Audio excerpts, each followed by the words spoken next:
Temas de formación profesional. Un podcast de desarrollo para profesionales de servicios. Conducción, Lucía Ardizone y Flavio Lepanto.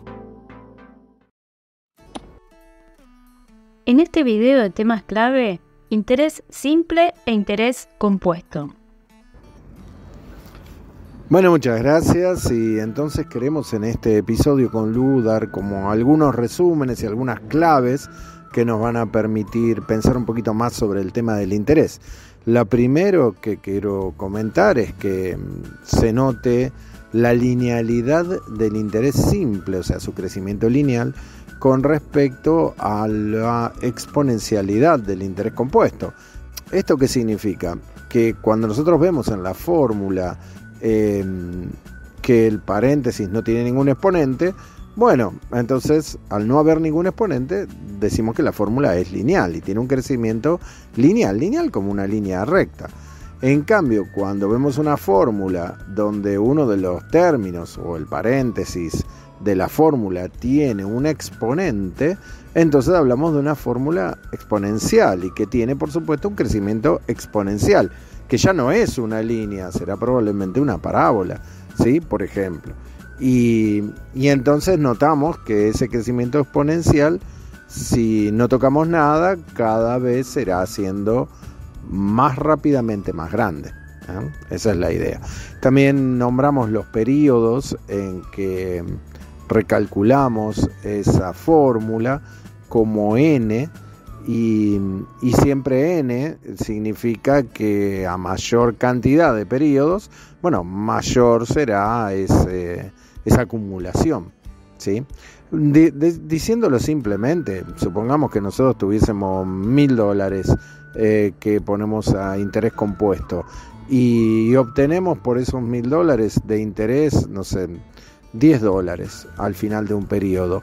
Bueno, lo que hacemos, en vez de llevarnos los $10 y gastarlos, como podríamos hacerlo con el interés simple que termina ahí al final de un periodo, en el interés compuesto esos $10 pasan a ser parte como del capital.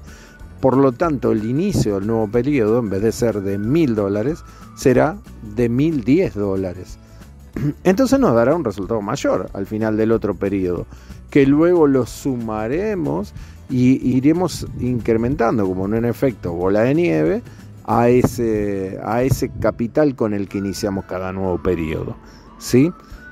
Esto es en el interés compuesto, es automático, y por lo tanto, cuanto más periodo lo dejamos, bueno, más grande se hará. Incluso podemos también incrementar el capital, o sea, cada tanto, además de lo que se genera de interés compuesto, nosotros podemos sumarle otro capital más que vayamos poniendo mes a mes, que no necesita ser constante, pero que podría serlo todos los meses igual, o algunos meses sí, otros no, o algunos más, otros menos, y así ir armando un ahorro con interés compuesto que se va incrementando cada vez más.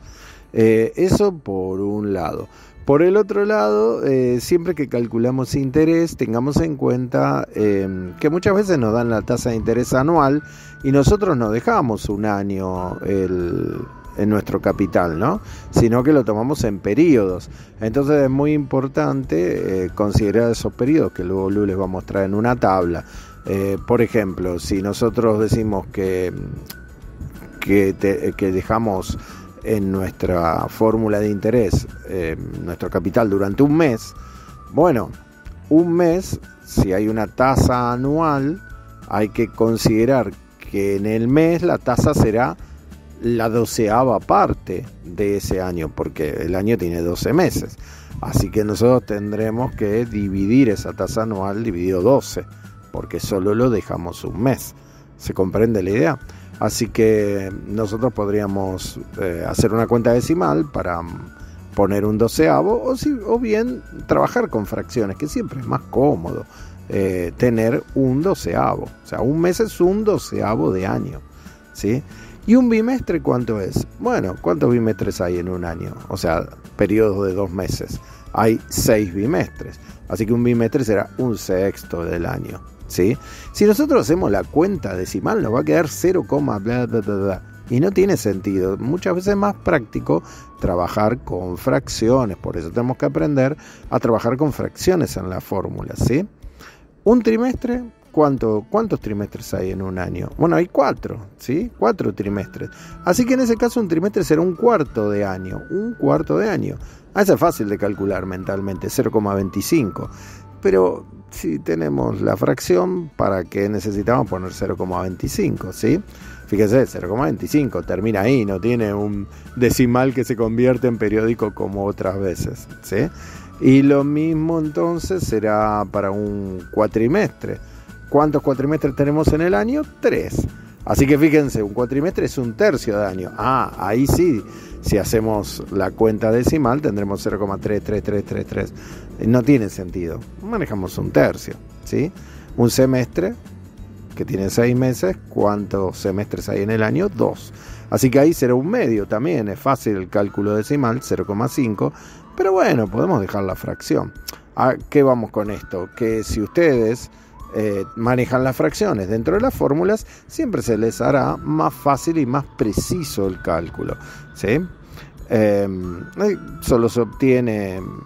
uno se logra ser competente con el cálculo de fracciones a medida que hace muchos cálculos de fracciones. O sea, el entrenamiento nos hace competentes para no equivocarnos. Si alguien piensa que tiene alguna duda, puede preguntarlo, puede profundizar un poquitito más sobre cálculos con fracciones, no solo con números enteros.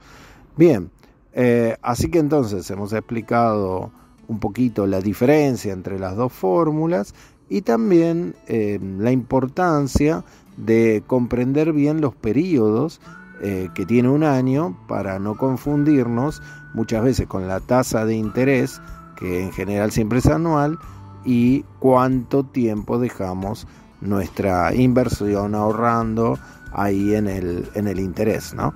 Les recuerdo que los cálculos administrativos no solo son inversiones, a veces son deudas, a veces son alquileres, retraso en los pagos, etcétera. Y con respecto al retraso en los pagos, recuerden que muchas veces nosotros tenemos que generar presupuestos dentro de las distintas organizaciones, especialmente las comerciales, y se genera un presupuesto, pero ese presupuesto no es infinito, no es para siempre el valor que ponemos en el presupuesto. ¿Por qué?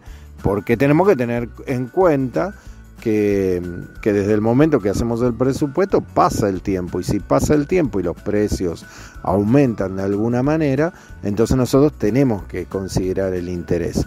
No es lo mismo el interés en un país normal que tiene un interés anual, supongamos, de un 3%, que en un país con alta inflación que tiene un interés mensual tal vez del 9%, ¿sí? ¿Se entiende? Entonces, en este sentido, supongamos que nosotros tenemos un presupuesto que hacemos de 1.000.000 de pesos.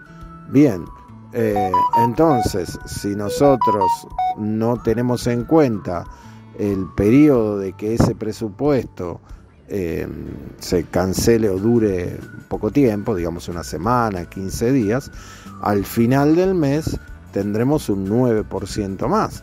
Y si nosotros el valor es de 1.000.000 de pesos, ese 9% son 90.000 pesos, y es mucho dinero que podemos perder si dejamos pasar ese presupuesto y no lo actualizamos.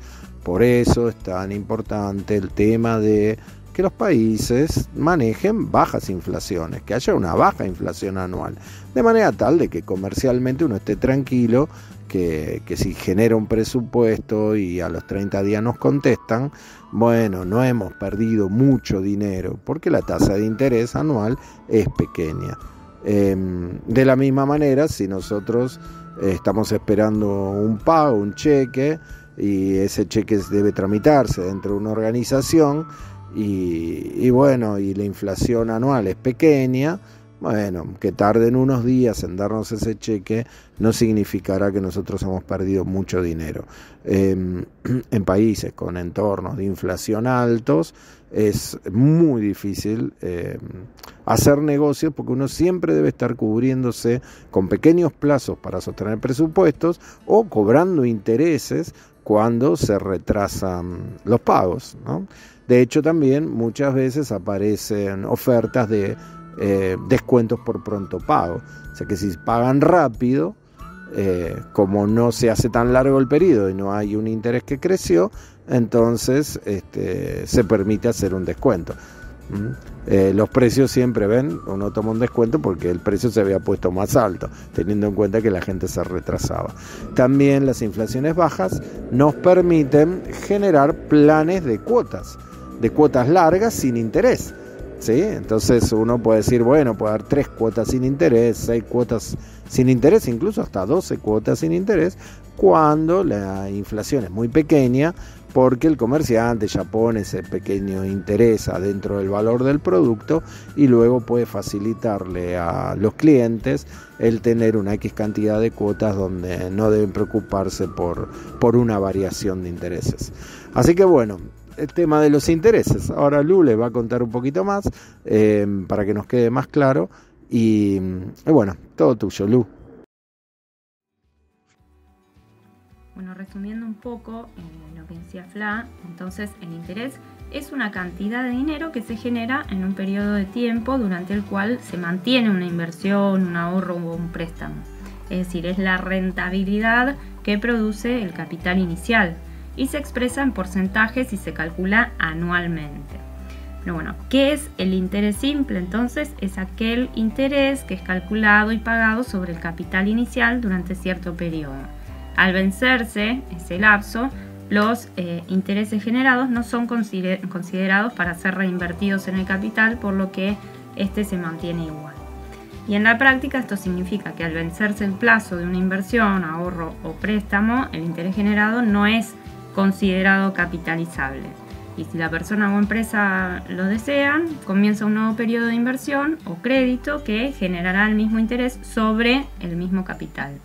En el caso de los créditos, el interés simple solo aplica cuando el deudor paga dichos intereses dentro del periodo acordado. De lo contrario, comienza a generarse un interés compuesto. ¿Y qué es el interés compuesto? Bueno, el interés compuesto es el que se genera sobre el capital una vez que se ha cumplido el límite del tiempo establecido para el ahorro, la inversión o el préstamo, y que al vencerse dicho plazo pasa a formar parte del capital inicial.